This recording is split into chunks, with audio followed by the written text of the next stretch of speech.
এই ভিডিওটি খুবই ইন্টারেস্টিং হতে চলেছে। আশা করি সবাই ভিডিওটি কন্টিনিউ করবেন।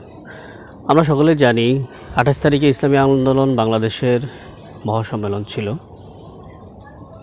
তো অত্যন্ত সুন্দরভাবে সম্মেলনটি সমাপ্ত করেছে আলহামদুলিল্লাহ, এবং ইতিহাসের সর্বোচ্চ সম্মেলন হয়েছে এটা বলতেই হবে। তো কিছু কিছু বিষয় নিয়ে অবশ্য জনসাধারণের মনের মধ্যে ক্ষোভ রয়েছে। তার মধ্যে অন্যতম ক্ষোভ হচ্ছে গোবিন্দ প্রামাণিক। হিন্দুদের একটি সংগঠন আছে, বাংলাদেশ জাতীয় হিন্দু পরিষদের নেতা গোবিন্দ প্রামাণিক। তো উনি গতকালকে সমাবেশ বক্তব্য দিয়েছেন।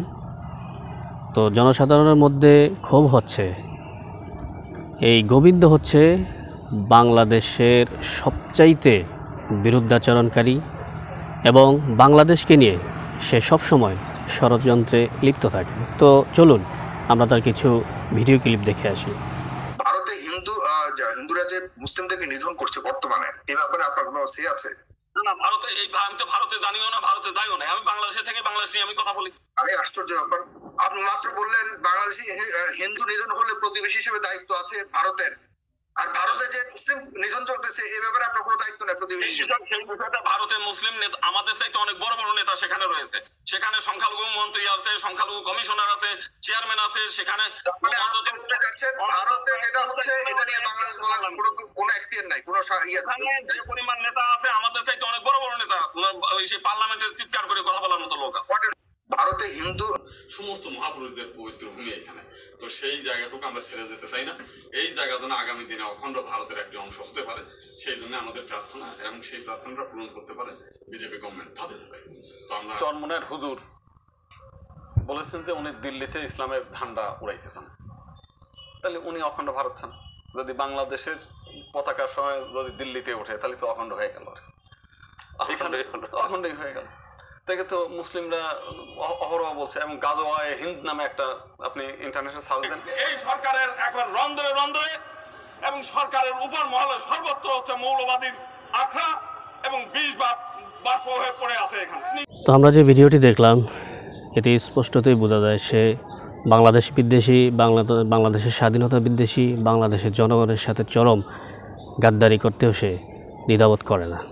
কিন্তু মজার বিষয় হচ্ছে ইসলামী আন্দোলন বাংলাদেশের সমাবেশে এসে সে যে সুন্দর বক্তৃতা দিয়েছে সেটা জনসাধারণকে কিংবা তৌহিদি জনতাকে হতবাক করেছে। 15টি বছর স্বৈরাচারের আমলে সে তাদের পা চাটতে চাটতে তার জিহ্বাকে ক্ষয় করে ফেলেছে। আর এখন যখন স্বৈরাচার বিদায় হয়ে গিয়েছে, কখনো জামাত, কখনো বিএনপি, ইসলামী দলগুলোর সাথে সে আঁতাত করার চেষ্টা করতেছে। বাংলাদেশের জনগণ তাকে কখনোই ছাড় দিবে না, ক্ষমা করবে না। এখন বিষয় হচ্ছে ইসলামী আন্দোলন বাংলাদেশ কার দৃষ্টি আকর্ষণ করতে চাচ্ছে, নাকি তারা ভারতের দৃষ্টি আকর্ষণ করতে চাচ্ছে এই গোবিন্দ প্রামাণিককে দিয়ে? তাহলে তো আপনারা মুখে যেই বলি আওড়ান ভারত বিরোধী, ভারত বিরোধী, ভারতের দুঃশাসন মেনে নেওয়া হবে না, কিন্তু আপনাদের মুখের কথা একরকম, মনের কথা আরেক রকম। যদি মনে করে থাকেন গোবিন্দ প্রামাণিককে দিয়ে আপনাদের মসনদ শক্ত করবেন, তাহলে জনগণ আপনাদেরকে কখনো ছাড় দেবে না। তাই এই গোবিন্দ প্রামাণিককে আপনারা এই সমাবেশ স্থলে কেন স্থান দিয়েছেন সেটা জাতির সামনে অবশ্যই আপনাদেরকে স্পষ্ট করতে হবে, এবং আপনারা তাকে যেই প্ররোচনা দিয়েছেন, তাকে কি আশ্বস্ত করেছেন আপনারা, সেটা আপনারাই ভালো জানেন। কাজে এই গিরগিটকে আপনাদের বিষয়ে স্পষ্ট করতে হবে, এবং প্রয়োজনে জাতির সামনে আপনাদেরকে নিঃশর্ত ক্ষমাও চাইতে হতে পারে। কাজেই আপনারা বৃহৎ একটি ইসলামী রাজনৈতিক সংগঠন, আপনাদের থেকে জাতি এরকম আশা কখনো করে না। তাই ভবিষ্যতের জন্য আপনারা সাবধান হবে বলে আমি আশা করি, কিংবা বাংলাদেশের জনগণ আশা করে। আর হ্যাঁ, এই ভিডিওটি আপলোড হওয়ার সাথে সাথে অনেকেই অনেক মন্তব্য করবেন। আমি যদি ভুল বুঝে থাকি তাহলে আমাকে বোঝানোর চেষ্টা করবেন, ভিন্ন কোনো ট্যাগ দেওয়ার চেষ্টা করবেন না। ওমা তৌফিকি ইল্লা বিল্লাহ।